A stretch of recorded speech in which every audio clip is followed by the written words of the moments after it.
En prononçant cette petite phrase, la journaliste Audrey Pulvar ne s'attendait peut-être pas à soulever un tsunami de réactions, et pourtant le sujet est sensible. Interrogée par Apolline de Malherbe sur la polémique autour de l'UNEF, ce syndicat étudiant dont la présidente expliquait organiser des réunions dans lesquelles les blancs n'étaient pas admis, Audrey Pulvar a expliqué au sujet des ateliers de parole autour des victimes du racisme que les blancs pouvaient y être admis, mais... Il n'est pas question de le ou la jeter dehors. En revanche, on peut lui demander de se taire. Pour elle, il s'agit de témoigner du racisme, les blancs n'ont pas à intervenir, une position qui a grandement fait réagir dans les médias. Le vrai problème, c'est la lutte contre le racisme, mais la solution, ça ne peut pas passer par de l'exclusion. De son côté, l'homme politique Renaud Muselier a qualifié cette intervention de racisme anti-blanc. Cette phrase d'Audrey Pulvar est raciste. En République, non, aucune bonne raison au monde ne donne le droit de faire taire une personne pour sa couleur de peau. Alors les blancs sont priés de se taire, la phrase d'Audrey Pulvar est-elle raciste ?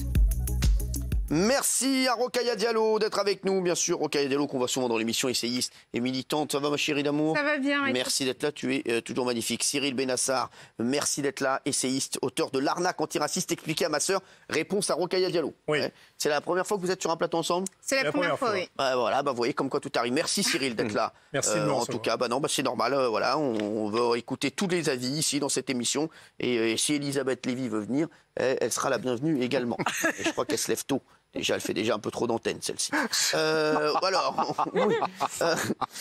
Qu'est-ce qui se passe? Oui. Qui dit que c'est raciste? Géraldine Maillet, d'abord.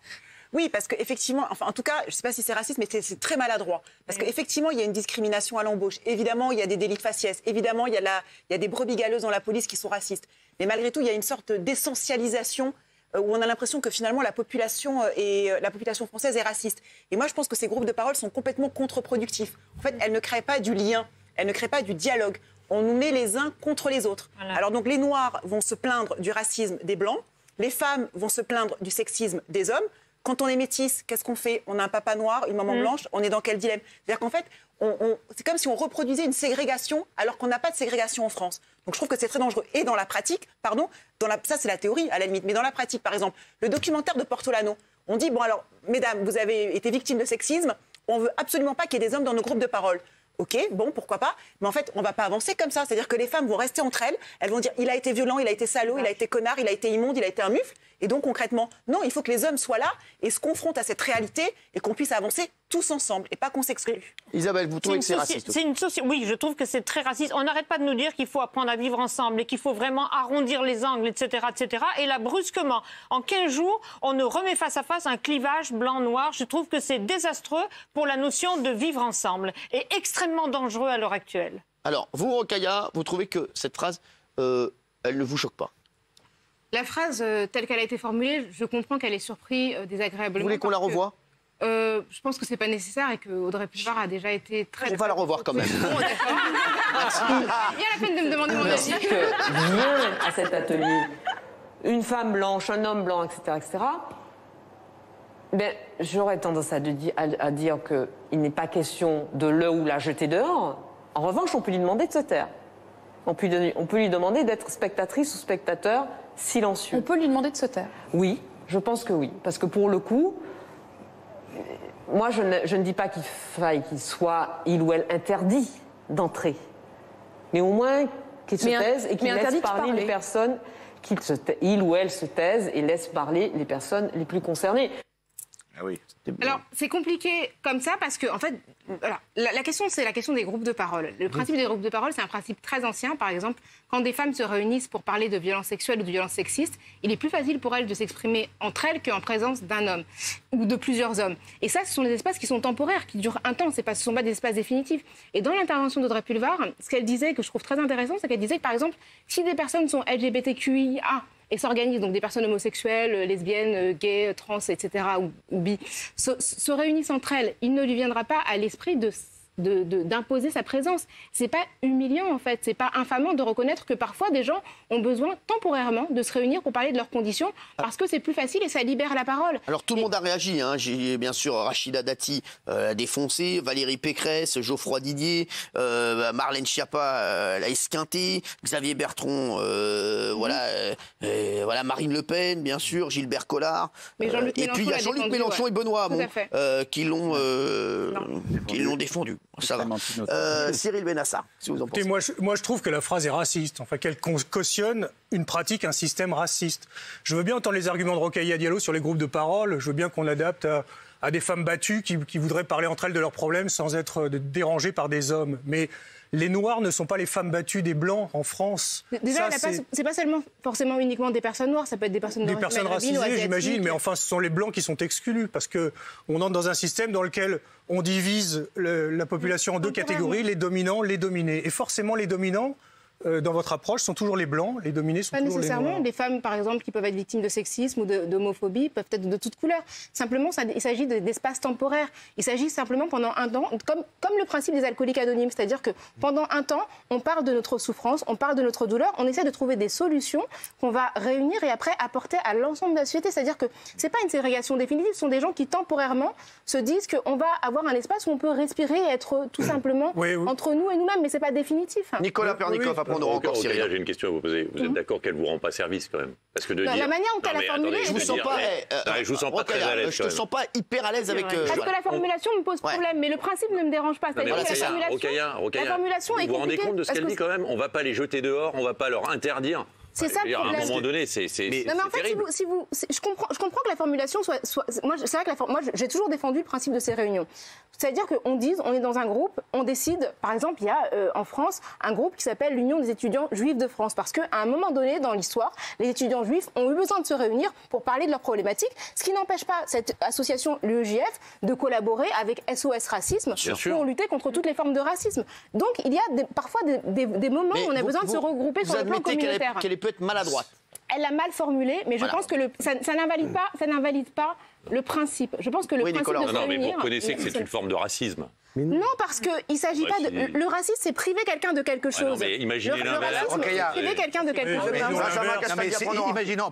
On dit souvent que les mots ont un sens. Imaginez la même phrase où on prononce « Non, mais alors les Noirs sont priés de se taire ». Qu'est-ce que vous auriez dit? Vous auriez dit que c'est du racisme. Parce que dans la syntaxe... Non, mais je comprends ce que vous dites, mais dans la syntaxe, dans les mots, et on dit que les mots ont un sens. Et aujourd'hui, encore plus, on peut pas dire... On peut pas dire que dans un sens c'est raciste et dans un autre ça non, la formulation est problématique, mais le principe n'est pas un principe d'exclusion. C'est-à-dire que dans une société où des personnes sont déjà discriminées, si elles se réunissent pour parler de leur discrimination, ce n'est pas l'exclusion des autres, simplement la réunion d'intérêts communs.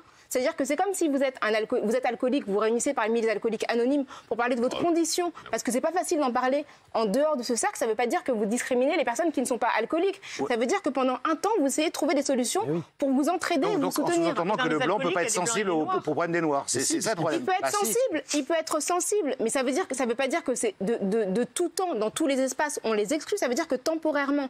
Et ça veut dire que, bien sûr que, Benjamin, vous ne pouvez pas comprendre exactement ce que je ressens quand je vis une discrimination. Évidemment. Parce que vous ne la vivez pas. C'est-à-dire que moi, si je viens et que je vous explique des choses extrêmement personnelles par rapport à la manière dont je dois réfléchir à si je vais dans une émission, est-ce qu'il y a ma couleur de peau, de fond de teint, etc., je sais qu'une personne noire va le comprendre automatiquement, alors que vous, il faut que je fasse un chemin pour vous l'expliquer. C'est ce chemin que je dois faire. Ce chemin-là, c'est une charge supplémentaire. Non, mais ce chemin-là, on n'a pas... Justement, on organise ces réunions pour ne pas avoir en plus à prendre la charge de ce chemin pour vous expliquer. Ce chemin-là, je peux l'expliquer ce soir. D'ailleurs, je le fais ce soir sans aucun problème. Mais peut-être que demain, j'aurai envie d'en parler avec des gens qui vont comprendre directement sans que j'ai à investir de l'énergie. Non, mais c'est marrant comment avec une petite phrase ou des articles qui circulent sur Twitter que les gens lisent pas en entier, on peut dire n'importe quoi. Pour moi, il n'y a rien de raciste là-dedans. Il faut arrêter de voir du racisme partout. Nicolas, tu parlais de foutre dehors les gens, etc. Pourquoi elle a dit ça? Parce qu'elle réagit à déjà la première polémique de l'UNEF qui était accusée d'interdire les réunions aux blancs alors que c'était pas le cas. Eux-mêmes n'ont jamais parlé d'interdiction. Qu'est-ce qu'elle fait là? De quoi elle parle? Elle dit juste qu'en fait, quand il y a un groupe de parole, et encore une fois, sur le plateau, elle a confirmé ce qu'elle a dit. Non, elle n'a pas confirmé. Elle n'a jamais parlé d'interdiction. Ça n'a jamais été dit dans la bouche de la présidente de l'UNEF. Elles disent juste qu'en fait, quand il y a un groupe de parole, ce qui n'est pas l'intégralité des réunions, mais c'est un style de réunion, un groupe de parole, ce sont des gens qui sont concernés par une problématique, qui s'expriment sur cette problématique. Au contraire, Audrey Pulvar, elle tempère ses propos. Elle dit les gens qui ne sont pas concernés peuvent venir, mais ils ne doivent pas parler parce qu'ils ne sont pas concernés. C'est normal. On a le droit de laisser les gens le réunir comme ils l'entendent. C'est une interdiction réservée aux uns, c'est forcément interdit aux autres. Mais alors, on joue sur les mots. Mais votre exemple des femmes battues, il est très bon. Un homme peut aller à ces réunions, mais il n'a pas à s'exprimer puisqu'il n'est pas concerné, il n'a pas à témoigner. Il voulait qu'il témoigne de quoi? On peut comprendre ça en France. On ne peut pas comprendre que cette limite passe par le critère de la race. Mais monsieur, s'il y a une réunion sur le racisme anti-noir qui est une réalité en France, qu'est-ce que vous voulez que moi, par exemple, je dise dans cette réunion? Je ne suis pas d'accord. Je pense que même en tant que blanc, je peux tout à fait comprendre toute forme de discrimination, même raciale. Je veux dire, et ça marche dans tous les sens, les hommes avec les femmes. Je veux dire, la littérature est pleine. Flaubert a écrit Madame Bovary. On ne va pas lui dire qu'il ne savait pas se mettre à la place d'une femme. Oui, mais les personnages de femmes dans les films de Woody Allen sont absolument superbes. Woody Allen, la question. C'est pas le meilleur exemple pour les femmes. Si, c'est le meilleur exemple pour les femmes dans son œuvre cinématographique et dans les personnages de femmes qu'il a mis en scène. Oui, dans sa vie, il a pas... Pourquoi elle dit ça? C'est profondément raciste. Elle dit ça parce qu'elle est en campagne donc pour les régionales en Ile-de-France et que ça patine et que c'est un grand coup de barre à gauche. Elle essaye, voilà. D'ailleurs, on voit bien, hein, les réactions sont fortes à droite et à gauche, globalement, on la soutient. Donc voilà, elle essaye de relancer sa campagne. Après, sur le fond, monsieur, je ne suis pas d'accord avec vous parce que écoutez, aller dans une réunion et écouter, c'est pas être exclu. Et c'est salvateur d'écouter parfois. Quand vous écoutez l'autre expliquer pourquoi il est discriminé, en l'occurrence un noir qui explique à d'autres noirs entre eux pourquoi ils sont discriminés, pourquoi c'est difficile, pourquoi la vie quotidienne est plus difficile, oui, quand on est noir que quand on est blanc. Ça, c'est vrai, vous ne le niez pas. Je ne le nie pas, mais je le relativise beaucoup dans mon livre. Mais vous pouvez, il y a beaucoup de discriminations qui ne sont pas raciales. Oui, mais monsieur, écoutez, aller dans un groupe de parole, une réunion et écouter, franchement, ça peut faire du bien et faire prendre conscience. Donc elle n'exclut pas. Elle demande de l'écoute. Et moi, je trouve que c'est salvateur. On va voir ce qu'en pensent les téléspectateurs. Oui, à 81%. Oui, à 81%. Non, à 19%. Alors là, le sondage, il est sans appel. Moi, je pense que la question, c'est vraiment la question de l'humilité. Monsieur Benassar pense qu'il peut comprendre toutes les expériences de tout le monde. Moi, j'ai l'humilité de comprendre que, par exemple, si des personnes sont transgenres, moi, l'interrogation, quand je vais, par exemple, si je dois me rendre aux toilettes, je sais très bien où je dois aller. Si on est non-binaire, si on est transgenre, c'est une question qu'on se pose qui ne me vient pas à l'esprit. Et c'est une expérience que je ne peux pas avoir intuitivement parce que je ne la traverse pas dans ma chair. Et j'ai cette humilité de reconnaître que je ne suis pas omnisciente et que je ne connais pas toutes les expériences. Vous avez vu le sondage? Vous dites quoi au sondage? Mais bien sûr, 80%. Mais je veux dire, mais moi j'ai l'habitude de combattre sur des positions qui sont minoritaires. Je veux dire, je comprends que les gens n'aient pas compris cela parce qu'elle n'a pas eu le temps de développer. Mais quand elle dit, Audrey Pulvar, encore une fois, qu'elle n'aurait pas l'arrogance de s'imposer dans une réunion de personnes LGBTQIA, ça veut dire que c'est pas une exclusion. Alors, elle reconnaît. Je connais bien Audrey Pulvar, avec qui j'ai longuement travaillé, même elle était avec nous, sur C8. C'est une jeune fille, elle le sait, que j'aime beaucoup, qui est pas du tout raciste. Je pense que, comme vous avez dit, la formulation est maladroite.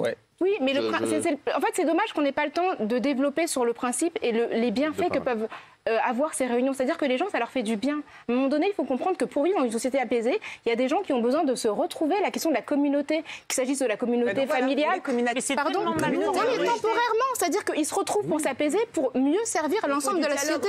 Il faut pas mettre les gens.